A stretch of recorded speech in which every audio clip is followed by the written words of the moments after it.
போயிடும். நம்பர் 1, எல்லா இடத்திலும் நேர்மையாக இருப்பவன் பணத்தை விட பகையை வேகமாக சம்பாதிக்கிறான்.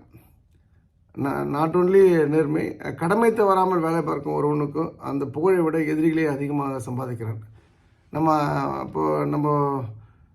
நேர்மையாக இருக்கிறோம், நம்ம பகையை சம்பாதிக்கிறோம், பணத்தை சம்பாதிக்கல, புகழை விட எதிரிகள் தான் அதிகமாக சம்பாதிக்கின்றதுக்காக நேர்மையை தவற விட்டுற வேண்டாம், கடமை உணர்வை தவற விட்டுற வேண்டாம்.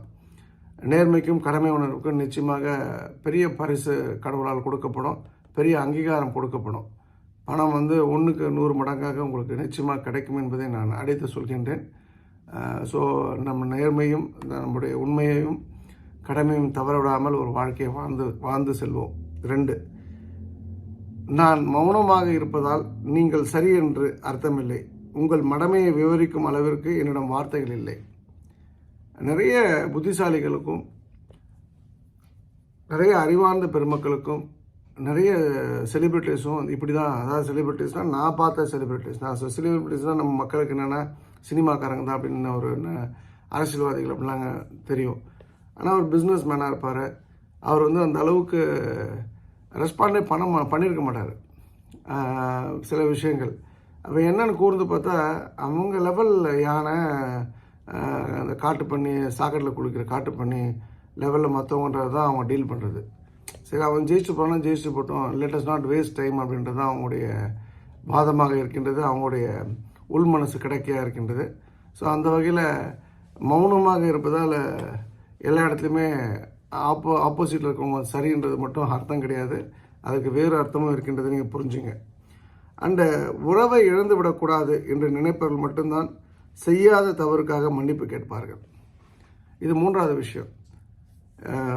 உங்களுக்கு ஒரு உறவு ரொம்ப முக்கியம் அப்படின்னு சொன்னால் அதுதான் அவங்களுக்கு அல்டிமேட் அப்படின்னு நீங்கள் நினச்சிங்கன்னா அந்த உறவுகிட்ட ஏதோ ஒரு கொடுக்கல் வாங்கல், ஏதோ ஒரு அன்பையோ பணத்தையோ ஒரு விஷயத்தில் நீங்கள் இப்போ நீங்கள் பார்த்துருப்பீங்கன்னா செய்யாத தவறுக்கு அந்த ஏ இருக்கார் பி இருக்காருன்னா ஏ கிட்ட பி தவறு செஞ்சுருக்க மாட்டார். ஆனால் பி செய்யாத தவறுக்கு மன்னிப்பு கேட்பார். அது ஒன்றும் தவறு கிடையாது. அது ஒரு உறவுக்கு ரொம்ப முக்கியமானது. செய்த தவறுக்கும் மன்னிப்பு கேட்பது சிறந்த குணம், செய்யாத தவறுக்கும் மன்னிப்பு கேட்பது சிறந்த குணம். ஸோ சிலர் அந்த அப்படி மன்னிப்பு கேட்டாலும் அதில் குண்டு ஊசி வச்சு குத்தி விளையாடிட்டு இருப்பாங்க. அது அவங்களோட வளர்ப்பு சரியில்லை, அவ்வளோதான். ஒன்ஸ் எனக்கு இது போல் ஆட்களை நான் கடந்து வந்திருக்கின்றேன். அது அது என்னென்னா அவங்களுக்கு தன்னம்பிக்கை கிடையாது, நம்பிக்கை கிடையாது, வாழ்க்கையில் ஏன் வாழ்கிறேன்னு தெரியாது. அது போன்ற ஆட்கள் தான் அது போல் பிஹேவ் பண்ணுவாங்க. பட் இருந்தாலும் நாம இருப்போம், நாம் அவர்களாக மாறிவிடக்கூடாது. ஸோ கவனம் இருக்கட்டும். இதுதான் நான் எப்படி சொல்கிறேன்னா, இந்த விஷயத்தை ரொம்ப சிம்பிளாக சொல்லணும்னா இதுதான் அனுபவம். அன்பாக சொல்லித் தருவதில்லை.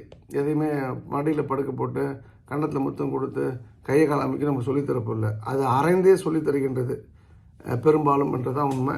ஸோ இந்த அனுபவங்கள் நீங்கள் என்ன புரிஞ்சுக்கணுன்னா, என்னடா எனக்கு யாரும் அன்பாக சொல்லித்தரல அப்படின்னு நினைக்காதீங்க. அது எப்போதுமே முகத்தில் அரைஞ்சது போல தான் சொல்லித்தரும். அந்த அனுபவம் தான் உங்களுக்கு வாழ்க்கையில் உங்களை அடுத்த கட்டம் நகர்த்தக்கூடிய ஒரு படிக்கட்டாக நீங்கள் எடுத்துக்கொள்ளணும். அதுதான் உண்மையும் கூட. இந்த இடத்துல ஒரு மனிதனுடைய 5வது பார்த்தீங்கன்னா, ஒரு மனிதனுடைய உறுப்புகளே ரொம்ப ரொம்ப முக்கியமான மிக மிக பவர்ஃபுல்லான உறுப்பு அப்படின்னு பார்த்தீங்கன்னா கண் அப்படின்னு தான் நான் சொல்லுவேன். கண் ஆக்சுவலாக பார்த்தீங்கன்னா மற்ற உறுப்போட கம்பேர் பண்ணும்போது அது சாதாரண உறுப்பாக இருக்கலாம், கண் தெரியாதவங்க கூட வாழ்க்கையை வாழ்ந்துட்டு போயிடலாம்.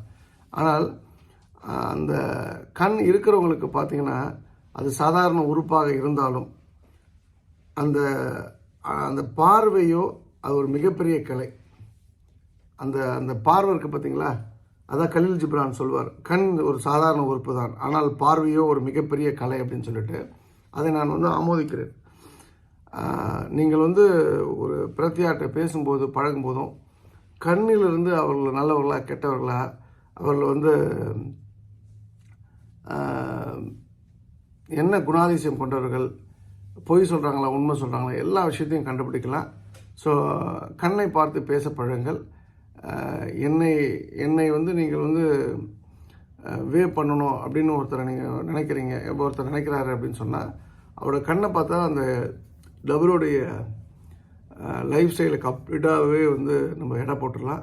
ஏன்னா எனக்கு அது வந்து நிச்சயமாக நான் அதை சாத்தியப்படுத்திக்கிட்டேன். நீங்களும் சாத்தியப்படுத்திக் கொள்ளுங்கள். அண்டு இதில் வந்து கண்ணுன்னு சொல்கிறதுனால இன்னொரு விஷயம் சொல்கிறேன். இது நிறைய பெண்களுக்கு இது பொருத்தமான விஷயம். பார்வை இல்லாதவன் கையில் கிடைத்த ஓவியம், கண் தெரியாது அவன் கையில் கிடைத்த ஓவியமும், பாசம் இல்லாத கணவன் கையில் சிக்கிய மனைவியும் ஒன்றுதான். அதன் மதிப்பு என்றுமே அவர்களுக்கு தெரிய போவதில்லை. அதாவது ஒருத்தனுக்கு பார்வை இல்லை, அவன் கையில் வந்து பிகாசோ ஓவியம் கிடைச்சா என்ன, கிடைக்காட்டி என்ன, அதுக்கு மதிப்பு அதுக்கு தெரியாது அவனுக்கு. அதே போல் பாசமே கிடையாது, அவனுக்கு ஒரு அற்புதமான மனைவினா அந்த மனைவிக்கு வந்து எப்படி அந்த ஓவியம் வந்து அன்யூஸோ வேஸ்ட்டாக போச்சோ அதே போல் அந்த மனைவியும் வேஸ்ட் தான் லைஃபு. ஸோ நிறைய இடங்களில் இது போல் தான் சூழ்நிலைகள் இருக்கின்றது. அதுபோல் இடத்துல நீங்கள் வந்து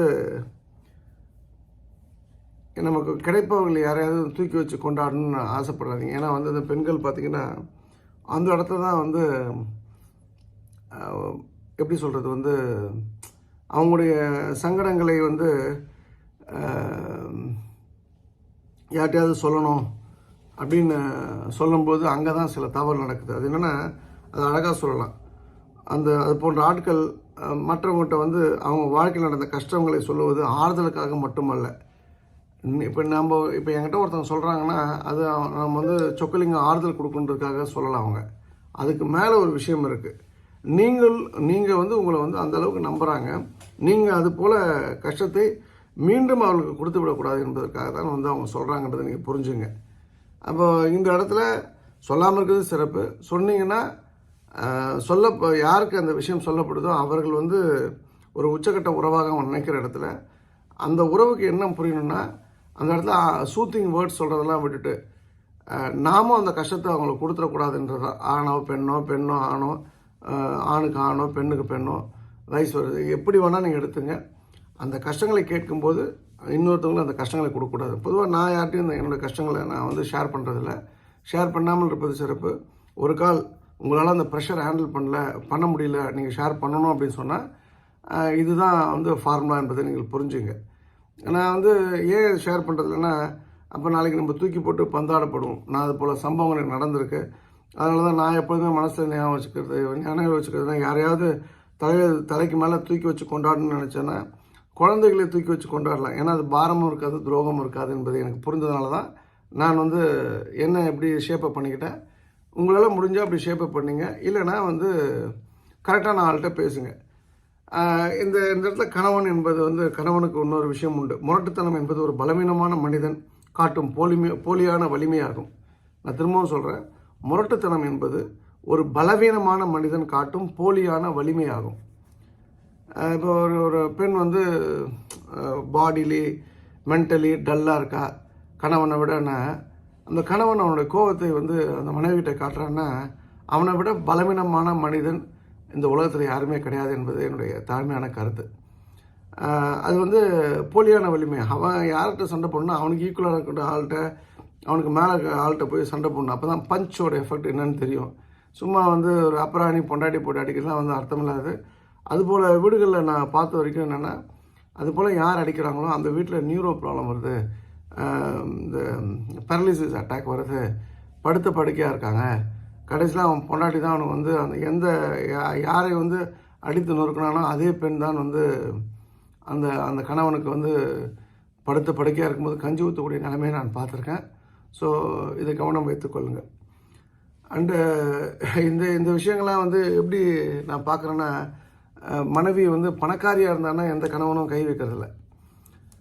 அவன் அண்ணன் தம்பிங்க ஒரு 10 பேர் இருக்காங்கன்னா அவனை வந்து அடிப்பான்றதெல்லாம் கை வைக்கிறதில்ல. அட்டைம்ஸ் இதில் வந்து எக்ஸப்ஷனல் இருக்கலாம்.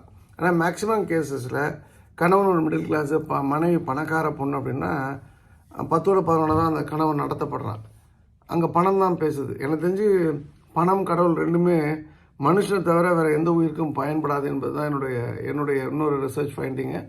ஸோ உங்கள் மனைவியை பணத்தால் தான் நீங்கள் எடை போடுறீங்க, பணத்தால் தான் நீங்கள் தூக்கி வச்சு கொண்டாடுறீங்க அப்படின்னு சொன்னால் உங்களை விட அயோக்கிய பயல் எவனுமே இருக்க முடியாது. இது வயசு வயசாக கணவன் பணக்காரன் இருந்து மனைவி ஏழையாக இருந்து இதுதான் வந்து சிச்சுவேஷன் அப்படின்னா அது மனைவிக்கும் பொருந்தும் என்பது தாழ்மையான கருத்து. அண்டு இந்த இடத்துல ரொம்ப முக்கியமான 2 விஷயங்கள் சொல்ல போகிறேன். பணம்னு சொன்னதுனால நான் சொல்கிறேன். ஏழை வீட்டுக்கு பணக்காரன் சென்றால் உபசரிப்பு ரொம்ப ரொம்ப பலமாக இருக்கும். ஐயோ பெரிய ஆள் வந்துட்டாரு அப்படின்னு தூக்கி வச்சு கொண்டாடுவாங்க. அதே பணக்காரன் வீட்டுக்கு ஏழை சென்றால் உபதேசம் ரொம்ப பலமாக இருக்கும். ஏன்னா அவன் லைஃப்பில் தோற்றுருக்கான்ல, அவன் ஏழை இல்லை. அப்போது இது அப்படியே முன்னாடி வச்சுங்க, பின்னாடி நான் சொல்லக்கூடிய விஷயத்தை நீங்கள் கணக்கில் எடுத்துங்க. அதாவது பணத்திற்காக கையேந்தும் நிலை வந்தால் உங்களை நீங்களே ஒரு முறை நிர்வாணப்படுத்தி கொண்டு நல்ல கண்ணாடி முன்னாடி நின்று பார்த்து கொள்ளுங்கள். ஏன்னா அவர்கள் அந்த நம்ம யார்கிட்ட போய் பணம் கேட்குறோமோ அவருடைய கேள்விகள் நிச்சயமாக நம்மை முழுவதுமாக நிர்வாணப்படுத்தும். அதை அதுக்கு நம்ம தயாராகிறது பெட்ரு. இட் மீன்ஸ் என்னென்னா அதை விட நம்மளை கேவலப்படுத்த முடியாது, அசிங்கப்படுத்த முடியாது. எனக்கு அந்த சூழ்நிலை ஏற்பட்டிருக்கு. உங்களுக்கு நான் சொல்லக்கூடிய விஷயம், தயவு செய்து எந்த சூழ்நிலை எந்த காலகட்டத்திலையும் யார்ட்டையும் பணம் கேட்காதீங்க. பணம் கேட்டிங்கன்னா உங்கள் மரியாதை இருப்பீங்க. எந்த சூழ்நிலையுமே சரி, முடிஞ்சால் போராடி வாழ்கிறதுக்கு வழிப்பார், இல்லை மருந்து குடிச்சு செத்து போய்டு. நீங்கள் அடுத்தவங்கள்ட்ட போய் பணம் கேட்டு அவன் இல்லைன்னு சொல்கிறத விட அசிங்கம் எதுவுமே கிடையாது. இப்போ எனக்கு ஒரு சமீபத்தில் ஒரு தம்பி, ரொம்ப வேண்டப்பட்ட தம்பி, அண்ணன் 20,000 ரூபாய் அர்ஜென்ட்டாக வேணுண்ணே அப்படின்னு சொல்லி மெசேஜ் போட்டிருந்தாப்புல.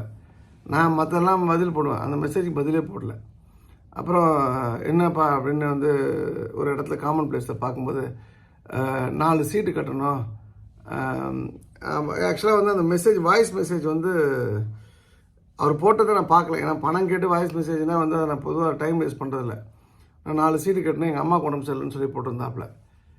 அதாவது 4 சீட்டு கட்டணுன்னா 4 சீட்டு, அந்த சீட்டை இவர் போட்டு இவருக்கு அதை திரும்ப கட்டணும் போது நம்மளால் கட்ட முடியும்னா தானே அந்த சீட்டு கட்டியிருக்கணும். 1. 2வது அம்மா உடம்பு சரியில்லைன்றது ஒரு உபரி தகவல். அப்போ அம்மானா சென்டிமெண்டலாக கொடுத்துருவோன்னு சொல்லிட்டு அது ஒரு எமோஷனல் பிளாக்மெயில். நான் அவரை ரொம்ப மதிக்கிறேன், நான் மதிப்பேன், அதெல்லாம் 2வது விஷயம். அவர் இதே தொழிலுக்கு எனக்கு சப்போர்ட் பண்ணனா எதாவது பண்ணியிருப்பேன். அதாவது என்னோடய அன்றாட தேவைக்கு, என்னுடைய ஹாஸ்பிட்டல் தேவைக்கு என்னுடைய சீட்டு கட்டணும் அப்படின்றதுக்கெலாம் ஒருத்தன் கேட்குறான்னா அவன்லாம் ஒரு என்ன சொல்கிறது, டைம் வேஸ்ட் பர்சனாலிட்டி. அவங்க கூடலாம் டைம் ஸ்பெண்ட் பண்ணுறதே தப்பு. அப்போ உங்களுக்கு நான் சொல்லக்கூடிய விஷயம் என்னென்னா, கூடுமான வரைக்கும் பணம் கேட்காதீங்க. தவிர்க்க முடியாத சூழ்நிலை, ஸ்கூல் ஃபீஸு, காலேஜ் ஃபீஸு, வேறு வழியே இல்லை, கணவருக்கு வேலை போயிடுச்சு, விற்கிறதுக்கு ஒன்றும் இல்லை, 2வது கல்யாணம், ஒன்றுமே கிடையாது வீட்டில் அப்படின்னா நீங்கள் கேட்கலாம். ஸோ மற்ற நேரத்தில் கேட்காமல் இருப்பது சால சிறந்தது. மருந்து குடிச்சு நான் ஒரு கிண்டலாக இதுக்காக சொல்ல, அந்தளவுக்கு சீரியஸான டாபிக் இது. உறவுகள் உடையிறது இந்த பணன்ற ஒரு விஷயத்தினால தான். ஸோ பண விஷயத்தில் ரொம்ப கேர்ஃபுல்லாக இருங்க. ஏன்னா பணத்திற்கு தெரிந்த ஒரே மொழி என்னென்னா, இன்று நீ என்னை காப்பாற்றி கவனமாக வைத்து கொண்டால் நாளை நான் உன்னை காப்பாற்றுவேன். இட் மீன்ஸ் என்னென்னா, நீங்கள் சேமிக்க பழகணும். உங்களுடைய அதாவது நான் 2 விஷயங்கள் இருக்குது. ஒன்று, எல்லாத்தையும் கணக்கு போட்டு எழுதி வச்சு அதன் பிறகு சேமிச்சுட்டு அப்புறம் செலவு பண்ணுறது. அதாவது இப்போ வெளியூர் போகணும் அப்படின்னு சொன்னால் சேமிச்சுட்டு பண்ணுறது. இப்போ நான் எப்படி பண்ணுவேன்னா, எல்லாத்தையும் செலவு பண்ணிட்டு மிச்சம் இருக்கிறத சேமிப்பேன். பட் விஷயம் என்னென்னா, முதல் விஷயம் 90% பீப்புளால் ஃபாலோ பண்ணப்படுது. பேலன்ஸ் 10% பீப்புளால் நான் சொன்ன மெத்தடாலஜி ஃபாலோ பண்ணப்படுது. ஏன் அந்த 10% பீப்புளுக்குள்ளே நான் வரேன் அப்படின்னு சொன்னால், அந்த 10% பீப்புள் தான் உலகத்துடைய பெரிய பணக்காரங்களாக இருக்காங்க. அவங்க சேமிச்சுட்டு செலவு பண்ணல, செலவு பண்ணிட்டு சேமிக்கிறாங்க. அதை நான் கற்றுக்கிட்டேன். ஒரு கிளாஸ்க்கு போனப்போ அது கற்றுக்கிட்டேன். அதுதான் உண்மையும் கூட. அப்போ உங்களுக்கு நான் சொல்கிறது என்னென்னா, நீங்கள் நிறைய பணம் சம்பாதிக்கணுன்னா அதுக்கு பேஸ் காரணம் இறைக்கிற கிணறு தான் சுரக்கும். அப்போ நிறைய செலவு பண்ணால் தான் உங்களால் நிறைய ஏர்ன் பண்ண முடியும், நிறைய சேமிக்க முடியும், நிறைய பணத்தை ஈர்க்க முடியும். அப்போ உங்கள் லைஃப்பில் எதிர் ஃபஸ்ட்டு கிளாஸோ செகண்ட் கிளாஸோ ஏவோ பியோ பணம் சேர்க்கணுன்றது மட்டும் நீங்கள் ஒரு குறிக்கோளை வைத்துக்கொள்ளுங்கள். ஏதோ ஒரு ஃபார்மேட்டில், அது நிலமாக இருக்கலாம், தங்கமாக இருக்கலாம், பணமாக இருக்கலாம், பேங்க் டெபாசிட்டாக இருக்கலாம், ஷேராக இருக்கலாம். ஷேர்னால் long term share, intra trade ஷேரை பற்றி நான் பேசலை. கமோடிட்டி ட்ரேடிங் அதெல்லாம் எனக்கு தெரியாது, எனக்கு நம்பிக்கை இல்லை. அதே போல் இந்த பிட்காயின்லாம் எனக்கு நம்பிக்கை இல்லை. அதெல்லாம் உழைக்காத பணம் இருக்கிற பணத்தையும் சேர்த்து கொண்டு போய்டும். எனக்கு தெரிஞ்சு ஈமு கோழிக்கு அப்புறம் இந்த பிட்காயின் ஒரு பெரிய பிரச்சனையை நாட்டில் ஏற்படுத்துன்னு நினைக்கிறேன். அதாவது அன்அப்ரூவ்டு பிட்காயின் வாங்கி விற்கிறது, அது எங்கே போய் முடியுது? நிறைய பணக்காரர்கள் பணம் வீட்டில் இருக்கிறது சும்மா இல்லாமல் உட்காந்த இடத்துல மேலும் பணம்ன்ற ஒரு விஷயத்தை நோக்கி இந்த பிட்காயின், இந்த பிளாக் செயின் இதெல்லாம் போயிட்டுருக்காங்க. இன்ஃபேக்ட் எனக்கு உடுமலைப்பட்டிலேருந்து ஒரு நண்பர் கேட்டார், இதில் போகலாமான்னு சொல்லிட்டு. நான் சொன்னேன் வேண்டான்னு சொன்னேன். உங்களுக்கு நான் சொல்கிறேன், இந்த பணத்தை பொறுத்த வரைக்கும் உழைத்த பணம் தான் நான் வந்து நிற்கும், உழைக்காத பணம் என்றைக்குமே நிற்காது என்பதை புரிந்து கொள்ளுங்கள். ஸோ இந்த அருமையான வாய்ப்பை கொடுத்த திருச்செந்தூர் பணிபுரிக்கும் தாய் ஆண்டாளுக்கு